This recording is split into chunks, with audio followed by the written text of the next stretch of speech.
Kasih Anda masih bersama kami di Kaltara Bicara, bicara data, bicara fakta, Jaksa Menyapa. Tadi Pak, apa tantangan terbesar yang ditemui begitu Pak? Untuk di Kalimantan Utara sendiri tentu geografis ya, geografis yang sangat terbatas sekali untuk aksesnya, kemudian juga transportasi tentunya implikasinya. Ada beberapa tempat yang bahkan sinyal pun tidak ada, kemudian jalan darat juga sulit, mesti melalui jalur laut pun, jalur air gitu, tentu resiko yang sangat luar biasa. Itu tantangan terbesar sebetulnya. Kemudian tadi ada sempat disampaikan penangkapan di luar pulau begitu. Kemudian bagaimana koordinasi dengan antar satker mungkin Pak bisa disampaikan begitu? Ya, ini tentu tidak lepas dari kerjasama semua pihak. Baik itu internal kejaksaan sendiri maupun masyarakat yang terlibat aktif memberikan informasi-informasi kepada kami. Bahkan Pak Kajati sendiri dalam statementnya menyampaikan jangan pernah takut, jangan pernah ragu kepada masyarakat yang mengetahui keberadaan orang-orang yang sedang masuk dalam daftar pencarian orang, khususnya untuk Kejati Kalimantan Utara. Kerahasiaan, keamanan saksi-saksi yang mengetahui informasi tersebut tentu akan kami lindungi. Kemudian juga Pak Kajati juga menyampaikan sangat tegas sekali bahwa tidak ada ruang yang aman bagi buronan. Artinya ini kepada DPO-DPO lain yang mungkin masih berada di luar jangkauan kami, sebaiknya daripada kami lakukan upaya paksa dengan penangkapan dan mungkin akan berakibat terjadinya sesuatu yang tidak kita inginkan, sebaiknya lebih baik datang baik-baik, menyerahkan diri dan ikuti proses aturan hukum yang berjalan. Begitu. Baik. Kemudian jaminannya seperti apa nih Pak kepada masyarakat yang mereka berani dengan gagah melaporkan bahwa ada tercium nih kasus-kasus begitu?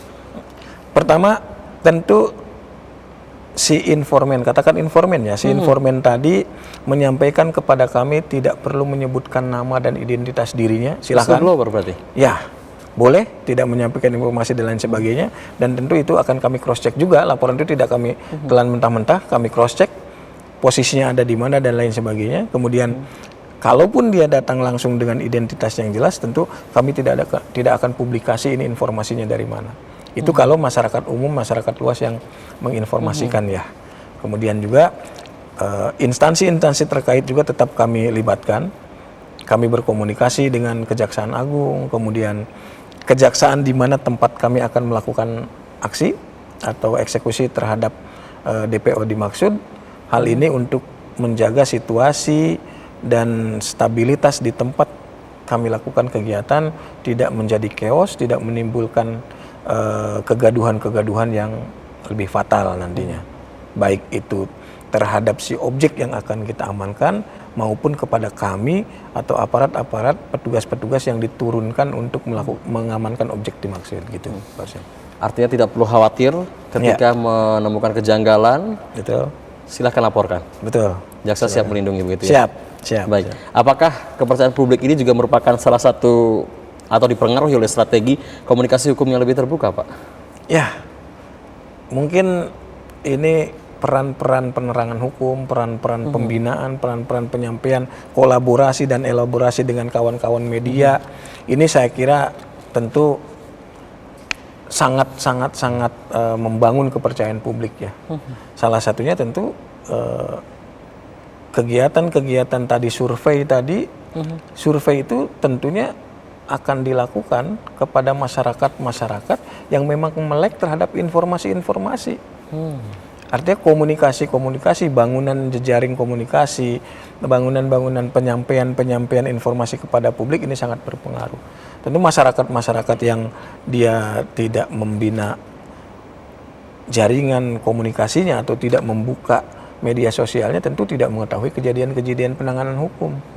Maka kuesionernya tentu adalah orang-orang yang kemudian concern terhadap informasi-informasi, dan disinilah peran-peran media, kawan-kawan yang membantu kami menyampaikan informasi-informasi baik itu dari segi tahapan-tahapan penanganan perkara, kemudian informasi-informasi bagaimana kami bertindak dan bekerja, kemudian bagaimana kami memulihkan kerugian-kerugian negara yang telah ditimbulkan oleh akibat dari tindak pidana yang dilakukan. Gitu. Jadi ketika saya tanyakan, tadi sempat disebutkan peran media, seberapa besar Pak peran media ini dalam membantu kejaksaan dalam melakukan penyidikan ataupun nanti pemberitaan begitu, seperti apa? Baik. Dalam segi pencegahan tentu kejaksaan sendiri selain fungsi-fungsi represif atau penindakan, kejaksaan ditugaskan untuk melakukan upaya-upaya preventif. Nah, ini korelasinya nanti dengan ukuran-ukuran keberhasilan. Apakah berhasil kejaksaan itu dari banyaknya kasus yang ditangani, justru atau tidak ada penanganan perkara, berarti berhasillah fungsi-fungsi preventifnya. Kan begitu.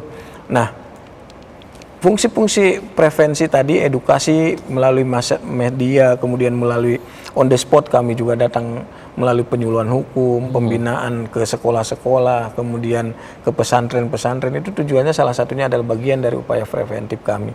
Kemudian dari segi represifnya menyampaikan informasi bagaimana publik melihat kami aparat kejaksaan ini bekerja, bagaimana mereka masyarakat ini menjadi kontrol sosial bagi kami melalui media untuk menyampaikan informasi-informasi tentang peristiwa-peristiwa kejadian-kejadian, baik itu melaporkan pengaduan terhadap suatu peristiwa atau justru melaporkan suatu penanganan perkara yang dianggap masih belum memenuhi rasa keadilan yang diinginkan oleh masyarakat tadi. Begitu. Berarti Pak, ketika ada satu kalimat begini, kejaksaan diawasi oleh media sosial, bagaimana tanggapannya Pak? Iya, ya media sosial ini boleh dibilang sekarang sudah jadi mata dan telinganya masyarakat secara luas ya. Ya, yang dulunya mulutmu harimaumu, salah satunya sekarang sudah menjadi jempolmu harimaumu. Nah, itu salah satunya juga. Artinya media sosial adalah mata terbesar yang mengawasi kami. Termasuk juga rekan-rekan media yang memang concern terhadap itu. Kemudian bagaimana menghadapi opini-opini liar begitu Pak, yang cepat menyebar tapi belum tentu benar? Gimana tuh Pak? Pertama tentu kami tetap komitmen dengan sumpah jabatan kami, itu tentu secara pribadi ya, itu tentu itu dipegang teguh oleh masing-masing aparat penegak hukum, tidak hanya kami, tapi kita berbicara kejaksaan bahwa sejauh ini kejaksaan khususnya insan-insannya adalah insan-insan teruji yang sudah melalui tahapan-tahapan pendidikan untuk konsen terhadap penanganan perkara, kemudian terhadap opini-opini yang nanti akan mempengaruhi terhadap jalannya aksi-aksi atau kegiatan-kegiatan penegakan hukum di lapangan. Saya kira kami tetap berkomitmen, kami tetap menjaga teguh integritas dan transparansi dalam setiap penanganan perkara. Artinya kejaksaan melihat media sosial bukan sebagai pengawas Pak ya? Saya rasa melihat media sosial ini sebagai suplemen jadinya Pak ya? Bisa jadi seperti itu. Perspektifnya dialihkan menjadi suplemen agar semangat melakukan penyidikan begitu ya Pak ya? Namun karena kita berbicara Pak Andi juga di bidang penerangan hukum begitu ya? Sebetulnya seberapa penting Pak peran bidang penerangan hukum ini dalam membentuk persepsi publik terutama terhadap institusi Bapak begitu? Kejaksaan? Tentu penerangan hukum pun tidak berdiri sendiri ya. Artinya bidang penerangan hukum ini adalah menyampaikan kepada masyarakat, kepada publik yang tidak bisa datang secara langsung nih khususnya. Tapi bukan berarti dengan adanya penerangan hukum kemudian kami tidak menerima masyarakat yang ingin bertanya langsung. Masyarakat yang ingin bertanya langsung ke kantor pun silahkan terbuka selama jam kerja untuk mendapatkan informasi-informasi yang diinginkannya. Kemudian penerangan hukum ini satu, bahwa yang harus teman-teman pahami juga, bahwa penerangan hukum ini menyampaikan kegiatan-kegiatan apa-apa yang sudah dilakukan oleh bidang-bidang lainnya, sektor-sektor pendukung lainnya. Artinya penerangan hukum ini bukan berarti kemudian menyampaikan dengan adanya penerangan hukum kemudian kami atau masyarakat menjadi mengetahui rencana-rencana kegiatan.